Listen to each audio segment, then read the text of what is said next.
I am Ferdinand Marcos, and I am the President of the Republic of the Philippines. I stand today on behalf of 110 million Filipinos. Hello universe, it's me again. Shoutout sa inyo mga kababayan. Alam nyo guys, no, mayroon tayong good news, no. Napakaganda ito. Bakit kanyo? Alam nyo ba sa mga magagandang nangyayari sa ating bansa, sa ekonomiya natin, ay ibinabalita sa international. Napakasikat natin talaga mga kababayan. Actually viral tayo sa totoo lang. Under the Marcos administration. Tingnan nyo naman mga besa. So bago nyo panoorin po guys yung isang content ng isang content creator, maganda kasi yung ginawa niya, no. Medyo mahirap pero well, lahat po ng nangyayari sa bansa natin, no, talagang ibinabalita talaga sa international. Nakamonitor pala ang mga banyaga guys, no. But before nyo panoorin ito, mayroon tayong good news. Ang sabi dito guys, ayan, breaking news, Philippines among Asia's fastest growing economies. Ayan, sabi ng HBZ.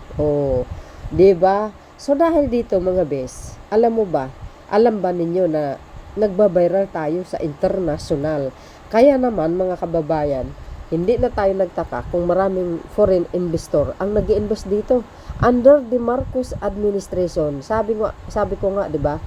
Pag ang isang pangulo ay matino, magaling mamuno, organize ang kanyang pamamalakad, ito po guys ang resulta Bakit kanyo? Ito basahin ko short lang importante rin naman talaga ito para malaman po nyo, pero bago nyo panoorin itong video na ito guys ito, basahin ko muna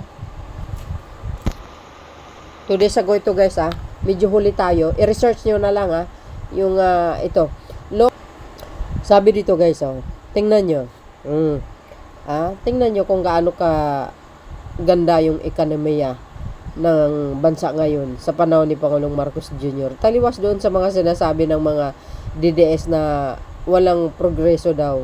Well, baliktad guys. I think sa panahon ni Digong yun. Wala talagang asenso noon at walang progreso ang bansa. Sa panahon ni Digong po yun. Sabi po dito, look, Philippines among Asia's fastest growing economies. Sabi ng HSBZ. Wow. HSBZ, Philippines remain bullish on the country's growth outlook. Remain the Philippines as one of the fastest growing economies in Asia, despite a slightly lower than expect Q1 GDP growth of 5.4%. Diba? Kaya nga sabi ko pag ang Pangulo ay magaling, guys, itong resulta, sabi ko sa inyo the bank project, sabi dito, a 5.6% full year GDP growth for 2025, driven by strong consumer spending and young growing workforce with a median age of just 25 years. Sa kasaysayan ng Pilipinas, ngayon lang talaga umangat ang ekonomiya ng bansa sa pamamahala ni Pangulong Marcos Jr. Grabe talaga. Nako guys, sa totoo lang. Kaya nga, well, sana pagbigyan tayo ng Panginoon yung hiling natin sa dasal, na ma-extend ang Pangulong Marcos Jr. Walang imposible sa Diyos mga kababayan. Pag magsanipwersa tayo magdasal, ma-extend po siya. Ibig sabihin, walang imposible sa Panginoon kasi naririnig po tayo. Di ba? According to the HSBZ, Philippines Head of International Wealth, goes, and Premier, sabi, Pramount Rajendran, consumption makes up 25% of the country's GDP, and the expanding middle class will further fuel economic momentum. He added that the number of Filipinos holding assets worth over $250,000 is expected to double by 2030. Wow, nako. Yan na naman po tayo guys, no? Sana yung susunod na Pangulo talagang lalong lalago sana ang ekonomiya. Wag po yung wag tayong pipili na Pangulo na sarili niya lang ang atupagin niya. tatakbo para gumanti. Huwag ganun, guys. Piliin po natin ng matinong pangulo sa susunod na mga panahon. Despite global volatility, the Philippines consumption lead economy remains resilient. Rahindran said, underscoring the bank's confidence in the local market. Oh, 'di ba? Bumabang inflation, marami ang nagkakaroon ng trabaho, 'di ba? Doble ang kita ng BSP, ang dami, sobra. Oh, at tulad 'yan. Among Asia fastest growth economy. O, pag ganito kasi lagi, mga kababayan, ang nangyayari, hindi ko na basahin guys, napakahaba ito. Sobrang haba, no? Very short lang kasi meron tayong video pa. Sabi ko nga, 'di ba? Pag ang isang pangulo nakafocus lang sa pagpapalago ng ekonomiya ng bansa, ito po talaga ang resulta. 'Di ba? Tingnan nyo, bumaba ang bilihin ng bigas sa market. You see, mga kababayan, tingnan nyo ang ginawa ng pangulo sa mga magagandang idea niya. Bakit? 24 kilong bigas. 'Di ba? Nagtatrabaho sila Secretary Laurel, Administrator Lacson ng NFA, mga kababayan. Iba't ibang lugar, tulad yung kahapon. Nagpunta sila sa Occidental Mindoro para kunin lahat ng mga bigas doon. Galing sa ani ng mga magsasaka. Tapos i-send off nila doon sa Region 7, including ang Cebu. I-stock nila doon sa warehouse ng NFA para sa 24 kilo ang bigas. Ngayon, ang 24 kilo ang bigas na yan, mga kababayan, kasi sabi ng Pangulo, hanggang 2028 po yun. Ito po ang nakikita ko, ha. Correct me if I'm wrong, mga kababayan. Itong 24 kilong bigas, no, nakikita nyo sa kadiwa. Lahat ng tao pumupunta doon, bumili, kasi maganda po yung bigas. Ngayon, ang problema dito, guys, hindi problema. Ang ibig sabihin, yung mga nagtitinda ng bigas sa market, yung mga retailer natin, no, na nagtitinda 32, 38, 40, 'di ba? Wala na gaanong bumili. Kasi karamihan ng tao doon na bumili sa kadiwa. Oh, you see? Open lahat sa public 'yan eh. Kanya lang mas priority yung mga senior citizen. Pero after open din naman talaga 'yan. Oh, tingnan niyo yung mga nagtitinda sa palengke, mga kababayan. Parang wala gaanong bumili, ah. Nandoon na lahat sila sa sa 24 kilong bigas. Kaya ang mangyayari, mapipilitan sila ng ibaba yung presyo ng bigas nila sa merkado. Oo. Ah? 'Di ba? Ang galing talaga ng teknik ni Pangulong Marcos Jr. Dito guys, amin 28, 30, 32. Baba talaga. Maniwala kayo sa akin sa hindi. Ayaw ko lang sa palengke nyo.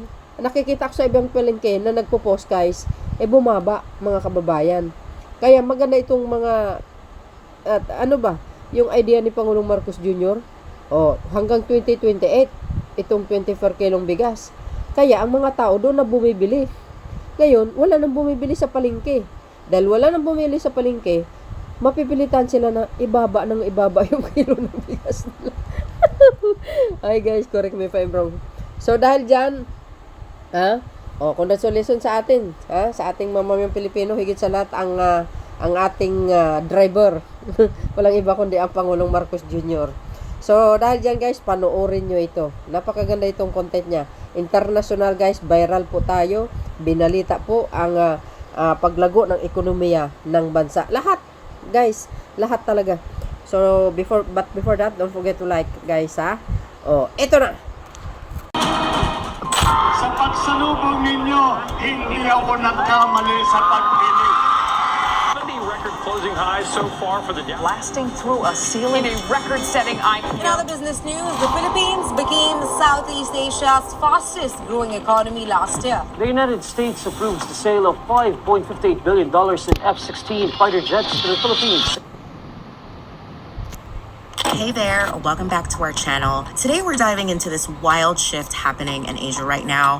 And no, I'm not talking about China or Japan. I'm talking about the Philippines. And if you're new here, make sure to hit that subscribe button and drop a comment letting us know what global trends or emerging markets you want us to cover next. This country that everyone's been sleeping on is suddenly making some serious moves.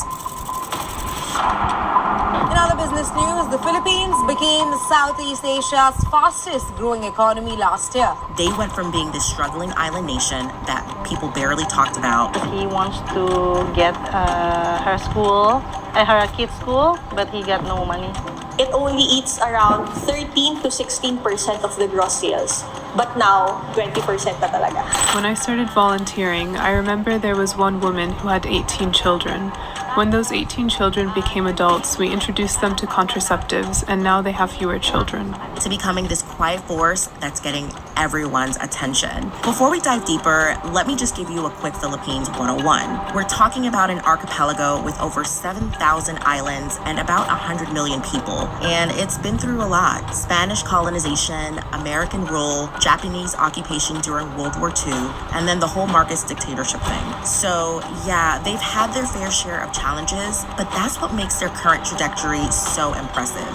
While all these big economies were freaking out over wars, crazy inflation, and broken supply chains, the Philippines economy in 2024 has been growing way faster than experts thought it would. We're talking about 6.5% GDP growth. That's more than double what the US is seeing right now. In the latest World Bank report, they call the Philippines one of the most dynamic economies in the East Asia region. And it's not just some lucky break. They've been putting in the work. Their president, Marcos Jr., the son of the former dictator, has actually been pushing this Build Better, More program that's continuing what the previous administration started. This is the foundation that we will build upon. As the President pronounced, we must keep the momentum and aspire for Build Better, More, Pbbm, and faster. We ramp up annual public infrastructure spending to 6% of GDP, consistent with the Build Better, More program. We will incorporate the elements of sustainability. They've got these massive infrastructure projects happening all over the place. We're talking about bridges, highways, airports, the whole deal. The Metro Manila subway, that's a $7 billion project that's going to change how millions of people commute every day. The new Manila International Airport, a $15 billion game changer that'll handle somewhere around 100 million passengers a year. Consultant for the San Miguel-led New Manila International Airport project in Bulacan, one of the largest and most ambitious infrastructure projects in the Philippines. These aren't just plans on paper. Construction is happening right now. There's a lot of developments in the transportation sector right now. Under the leadership of Secretary Jimmy Bautista, we will start with high-impact projects that will continue to improve the transportation system throughout the country. And it's not just in Manila. They're building tech hubs all over the islands. There's this place called Clark, which used to be a U.S. Air Force base, that's now turning into this futuristic smart city. And Cebu, it's becoming the next big IT outsourcing capital. It is certainly an Asian country, but it's probably also one of the most westernized in terms of culture Asian countries in the world. Plus, they've got this young, super educated workforce that's ready to take on anything. Did you know that the Philippines produces about 500,000 college students every year? And get this, a huge chunk of them are in STEM fields. Science, technology, engineering, and mathematics is very important because it pervades every part of our life. Which is a massive competitive advantage in today's global economy. Explore, share, and collaborate on the latest advancements in technology and innovation. Okay, but here's where it gets really interesting. The Philippines isn't just focusing on money, they're beefing up their military too. They are investing around $35 billion to modernize everything. New ships, planes, radar systems, the whole nine. Just last month, they commissioned their first ever missile-capable warship, the BRP Jose Rizal, and it's pretty impressive. It's got anti-air, anti-surface, and anti-submarine warfare capabilities. And they've got more ships like this coming. They're also getting a bunch of new fighter jets. Remember when the Philippines barely had any working aircraft? Now they're buying F-16s from the US and considering getting some of those Swedish Gripen jets too. The United States approves the sale of $5.58 billion in F-16 fighter jets to the Philippines. The US State Department said that it was greenlighting a sale that includes 20 F-16 jets and related equipment to the Philippines. I mean, that's a serious upgrade. They're teaming up with countries like the US, Germany, and Japan for defense agreements. The Enhanced Defense Cooperation Agreement allows American troops to be stationed at bases across the Philippines again, and that's a huge strategic shift. I was just reading about their joint military exercises with the US Marines in Palawan, which not coincidentally is right next to the contested waters in the China Sea. They're not being subtle about this message. See where the Philippines sits? It's right on the edge of the South China Sea, which basically is the world's most important shipping lane with over $3 trillion in trade moving through there every year. Plus, there's all this untapped oil and gas underneath. About 40% of global shipping passes through this area. We're talking about everything from the iPhone in your pocket to the clothes you're wearing right now. It's that important. So when Chinese ships tried to move in on this place called Sandy Cay, the Philippines did not back down. They sent their own patrol boats and called in their new partners. Taking you through a very interesting visual that's coming of a face-off between China and Philippines on sea. One of the Philippines' allies expressed grave concern over China's recent use of water cannons in a side-swiping maneuver against a Philippine vessel. A China Coast Guard ship reportedly fired water cannons and sideswiped a Philippine Bureau of Fisheries and Aquatic Resources. There was this wild standoff where Filipino sailors were literally using machetes to cut through barriers that Chinese vessels had set up. And it didn't stop there. There was this incident at 2nd Thomas Shoal where Chinese vessels actually blasted Filipino ships with water cannons. But instead of backing off, the Philippines published all the videos, called out China internationally, and doubled down on its patrols. China noticed, trust me. Now, let's talk economics because this is where things get really juicy. The Philippines economy isn't just growing, it's transforming. Philippines placed 48th out of 63 economies in the annual Global Competitiveness Report. My third point is on turning the Philippines into a digital hub in the region. For decades, they were super dependent on remittances, money sent home by Filipino workers overseas. We're talking about nurses, engineers, seafarers, sending billions back home. And that's still important, bringing in about $36 billion a year. But now they've got this booming BPO sector. That's business process outsourcing, call centers, tech support, all that stuff. It's a $30 billion industry employing like 1.5 million people directly. This industry provides a lot of opportunities to people only if they want to.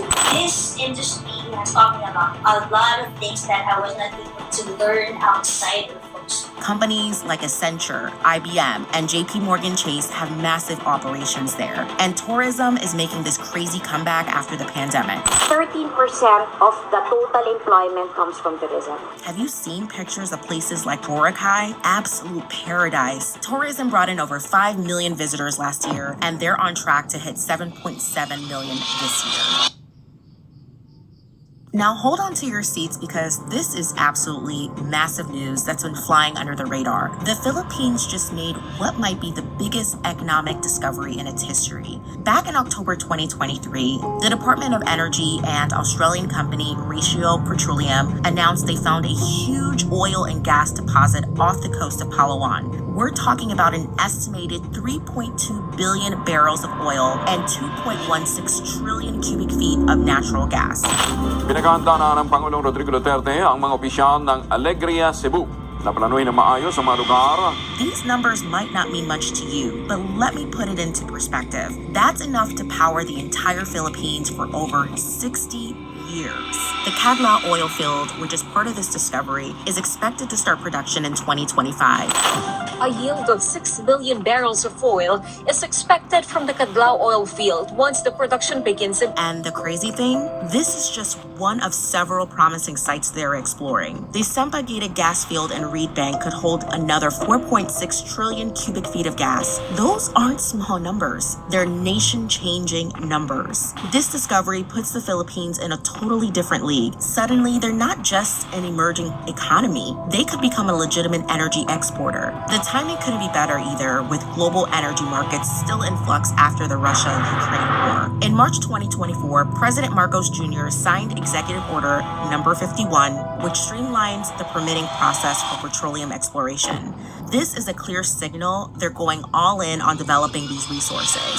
The Philippine National Oil Company is partnering with major international players engineers like Shell and ExxonMobil to fast-track development. According to industry analysis, these oil discoveries could add another extra 2% to their GDP growth every year for the next decade. It is a very complex project and one which is very important for Shell and for the country. Which is absolutely game-changing. And they're being smart about it too. The government just established a sovereign wealth fund called the Maharlika Investment Fund, modeled after Norway's oil fund, to make sure this resource boom benefits future generations. This is going to be a fantastic melting pot. It's very clear that we need added investment. This is another way to get there. The expected revenue, we're looking at potential earnings of $300 to $500 billion over the lifetime of these fields. To put that in context, the entire Philippine GDP right now is about $400 billion. So yeah, I would say that's pretty transformative. But here's where it gets even more interesting: the geopolitical impact. The Philippine Coast Guard has removed a floating barrier installed by China to prevent fishing boats entering a contested part of the South China Sea. So the Philippines this year actually introduced a 4-part Coast Guard modernization law. Most of these discoveries are in the West Philippine Sea, parts of which China also claims. Suddenly, the Philippines has even more reason to assert its territorial rights. And with oil in the picture, they've got the attention and backing of major Western powers. Just recently, U.S. energy giant Chevron announced a $5 billion investment plan to help develop these resources. That's not just a business decision, it's a strategic one that aligns American interests even more closely with Philippine sovereignty.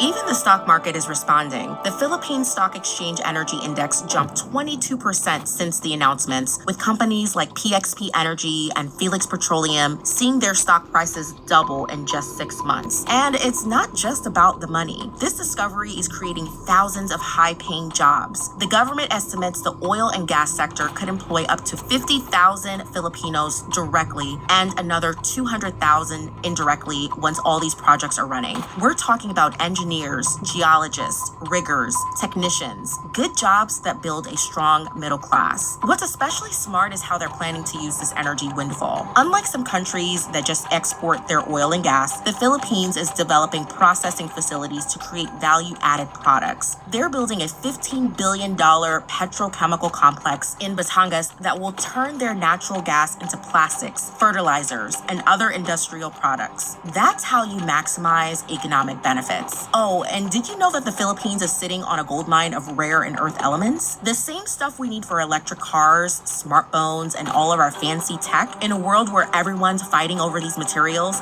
the Philippines is one of the very few democratic countries that actually has them. There's this place called Zambales that has huge deposits of nickel and cobalt, key components for EV batteries. And with the whole world trying to go green, these resources are like the new oil. According to the Philippine Nickel Industry Association, mining can contribute to sustainable development goals. Analysts are saying that the Philippines could become a crucial supplier in the global EV supply chain. But they've got this major challenge too. Their big natural gas field called Malampaya is running dry. That's bad news for their energy needs, right? Kung imimid merit natin, ibig sabihin hindi 24 hours, pwedeng 8 hours, pwedeng 12 hours, hahaba pa ito. It currently supplies about 20% of the country's electricity, but with these new discoveries, that problem is basically solved. Plus, they're still going all in on renewable energy. What's really impressive is their balanced approach. They're not just betting everything on fossil fuels. Even with these massive oil discoveries, they're still pushing ahead with renewable energy. It's like they're using the oil wealth as a bridge to build a sustainable future. Solar farms, wind turbines, you name it.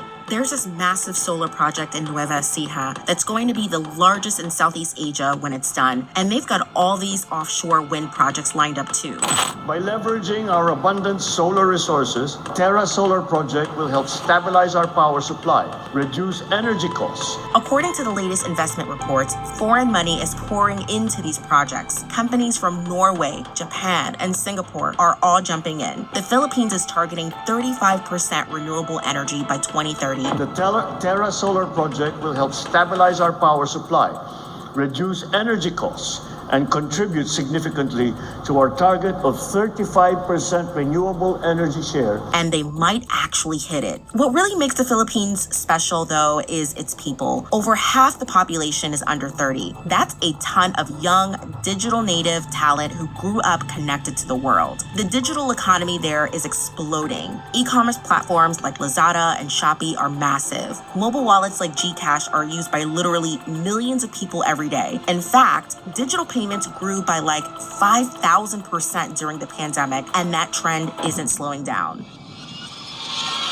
When the world closed down during the pandemic, we grew more than 3 times from 2019 and to post-pandemic. Last week, we just announced our latest strategic investment from MUFG, and that's worth around 800 million combined investment from both MUFG and Ayala Corporation, one of the largest and most enduring conglomerates in the Philippines. This generation of Filipinos is just built different. They're tired of seeing their country overlooked. They're entrepreneurial, tech-savvy, and global-minded. The startup scene in Manila is on fire right now. Companies like Mint, GCash's parent company, and Kumu are pulling in hundreds of millions in venture capital.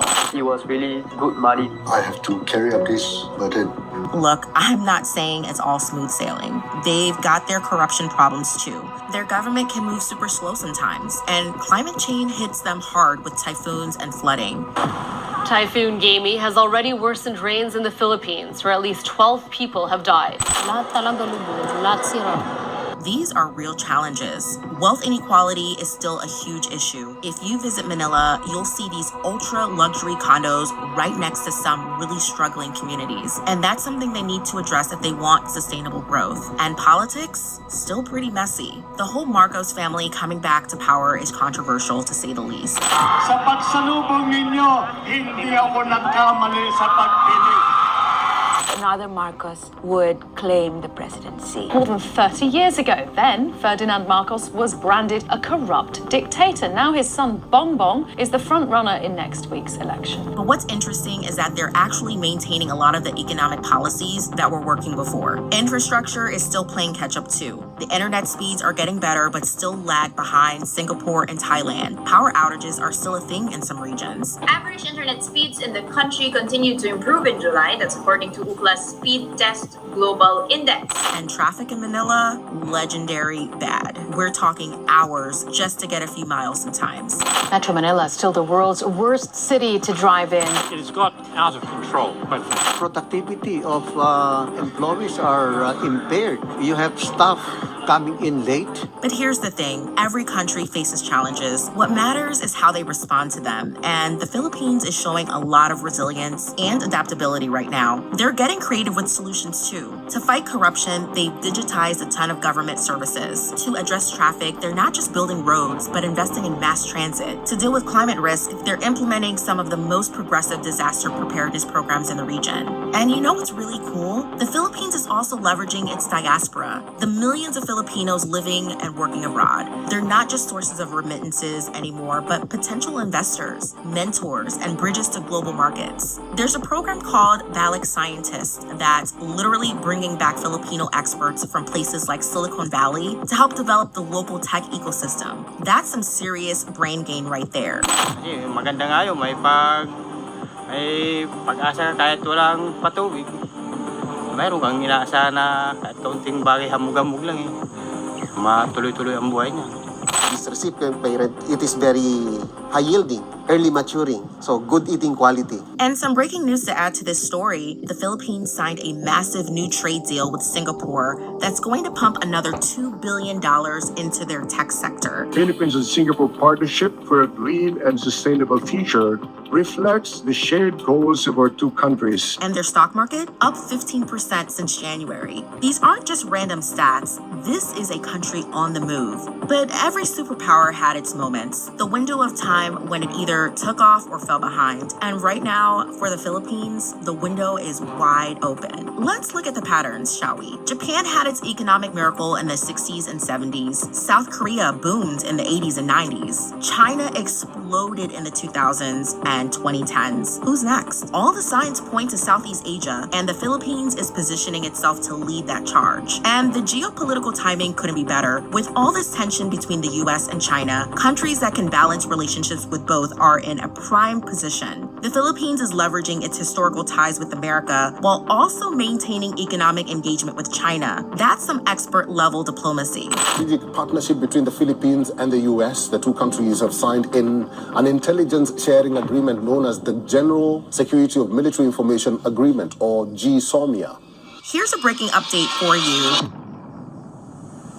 The Philippine Stock Exchange hit an all-time high. Foreign investors poured in a record $1.2 billion. The PSE index hits another milestone, closing at its highest level ever. PSE index is at it again, scaling new heights on Monday, closing at a new record. In the first quarter of this year alone. That's big money clearly seeing something here. And speaking of big money, the Philippines just secured a $4.9 billion investment from SpaceX to bring Starlink internet to the archipelago. The Starlink internet service of tech billionaire Elon Musk set for a December commercial launch in the Philippines. That's going to be a game changer for connecting all those islands. And it's not just Elon Musk either. Google just announced a major cloud region in Manila. Amazon is expanding its AWS operations there. These tech giants don't make these moves unless they see serious potential. So the next time you hear about which countries are shaping our future, don't just think about the usual suspects. Keep an eye on the Philippines, because sometimes the biggest players aren't the ones making all the noise. They're the ones quietly building something amazing.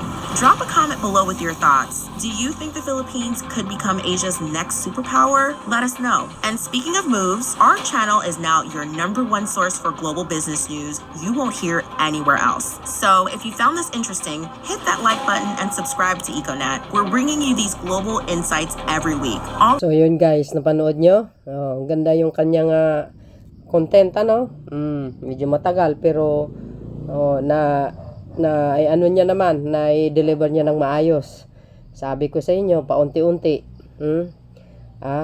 Philippines will great again. Sabi nga, dahil sa pamumuno ni Pangulong Marcos Jr., the best talaga. Pagbibigyan pa natin another term, sigurado yan mga kababayan. Gaganda ang Pilipinas sa kanyang pamumuno. Actually, ang Pangulong Marcos Jr., siya po ang nag-aayos ng mga gusot ng mga nakarang admin Siya po ang nagpupuno. Tingnan nyo naman ngayon. Kaya saludo po tayo sa kanyang pamumuno. Yung iba dyan na pinapakita talagang in the past, talagang nako, kawawang Pilipinas, kulilat talaga. Ngayon, pag susunod na presidente, pag ang namuno pulpul, walang alam sa pamumuno, wala, baliktain na naman tayo. So yun guys, ang aking pinaka-latest updates video sa inyo. Ayan. See you again on my next upload video. Bye bye bye. Yan babus. God bless Philippines.